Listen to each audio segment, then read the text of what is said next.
Donc bonjour, première revue de presse là concernant ce déferlement de haine sur tous les médias actuellement. Donc on va commencer par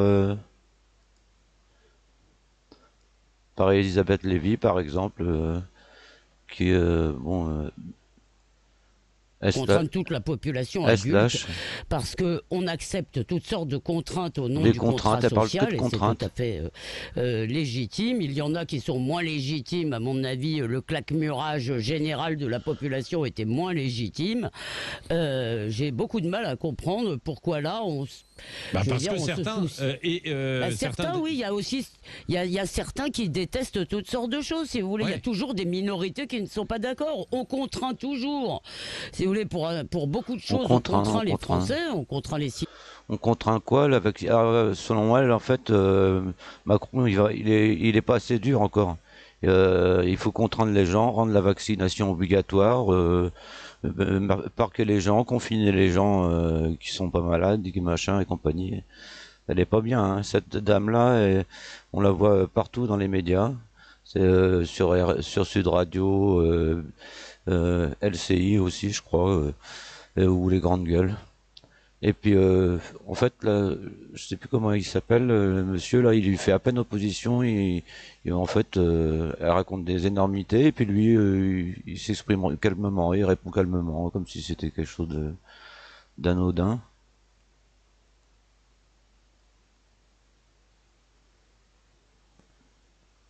Donc on va voir Monsieur Le Chypre aussi. Alors là, lui, c'est un des pires, là, et justement, il y a eu une pétition, justement, pour le faire démissionner, parce que là, c'est un rédacteur en chef, je crois, de la presse, là, chez BFM.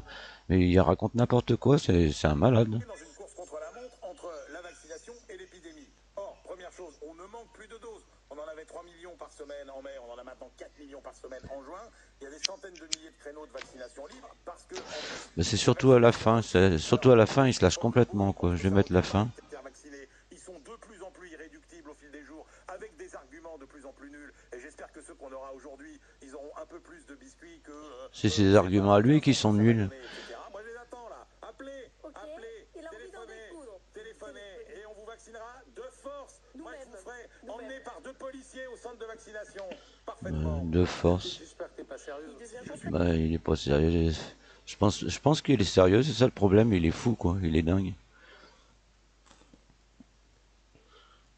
C'est pas possible que ce soit toujours ces gens-là là, qu'on entend. Regardez la tête de Apolline de Malherbe, là.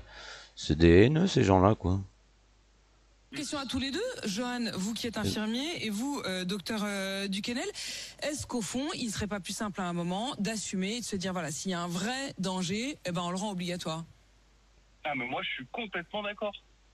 Vous préféreriez à la limite que ce soit obligatoire plutôt que de Oui, devoir convaincre un par un et complètement. aller rabattre les brebis galeuses, quoi. Les brebis Je galeuses, vous ouais, pose la c'est question ça. à tous les deux. Johan, vous qui êtes Les brebis galeuses. Elle parle des non-vaccinés comme des brebis galeuses, quoi. Et elle, c'est pas une pestiférée, elle, par exemple.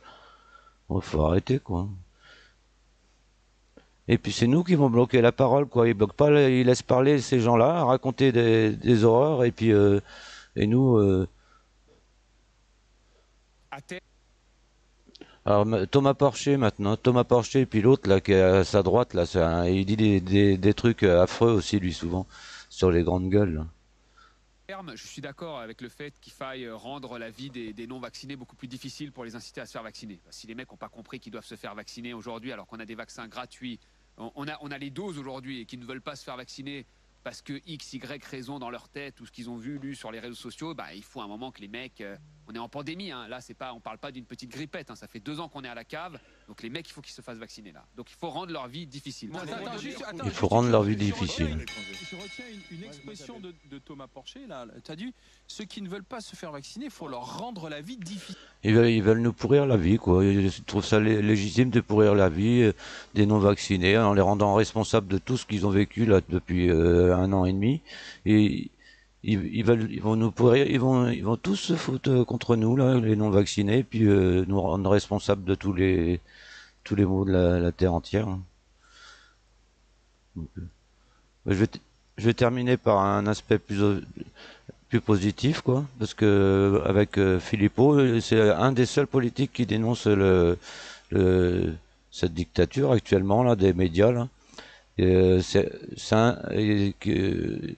vague de haine là, il dénonce la vague de haine contre les non vaccinés. C'est un des seuls avec François Asselineau aussi de l'UPR.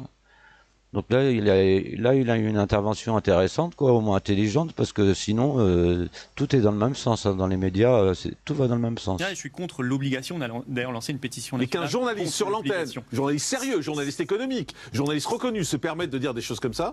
Oui, c'est extrêmement choquant. Ce qu'il a dit là, le CSA doit intervenir. Il faut évidemment qu'il y ait des sanctions. Je pense qu'il faut le retirer de l'antenne. Mais j'y ajoute. Il faut le retirer de l'antenne. Oui, à mon avis, oui. C'est inadmissible. C'est un appel à la violence. Mots, mais on retire Attendez, laissez-le parler. Apolline de Malherbe ce matin qui dit les non-vaccinés sont des brebis galeuses. Thomas Porcher, un économiste, qui dit qu'il faut leur rendre la vie impossible. Emmanuel Ducrot, une journaliste de l'opinion, qui dit ça suffit, elle tape du poing sur la table comme si elle avait la moindre reconnaissance médicale, etc. Ces gens sont en train de devenir fous et tyranniques. Voilà. Donc là se mettent en place, si vous voulez, les ferments d'une dérive quasi fasciste. C'est avec des gens qui, au nom d'un conformisme absolu, ne sont plus capables de réflexion individuelle. Il faut relire Rhinocéros de Ionesco, on voit comment ça marche. Hein. Et qui voient l'autre, le nient dans sa liberté, dans son être, dans sa réflexion, et veulent juste l'anéantir. C'est exactement ce qui est en train de se passer. L'Institut Pasteur, hier, nous publie une étude délirante. L'Institut Pasteur, depuis un an, c'est des modélisations qui se sont toujours plantées, toujours catastrophistes, etc. Ils osent encore en publier, et ils disent hier, il faut confiner les non-vaccinés. Peut-être qu'on va devoir le faire. Se rend-on compte de la folie dans laquelle nous sommes en train d'arriver? Se rend-on compte des dérives tyranniques dans lesquelles nous sommes en train de sombrer? Se rend-on compte de ce qui se passe sur des plateaux de télévision où ces gens-là sont en roue libre totale? Il faut les remettre dans le droit chemin ou les dégager de l'antenne. Claude Postin, contre l'obligation. Tout à fait, c'est une dérive fasciste, comme il dit. Les gens sont en roue libre, ils se lâchent, quoi. Ils se lâchent complètement, ils racontent n'importe quoi. Donc, fin de cette première revue de presse. À plus.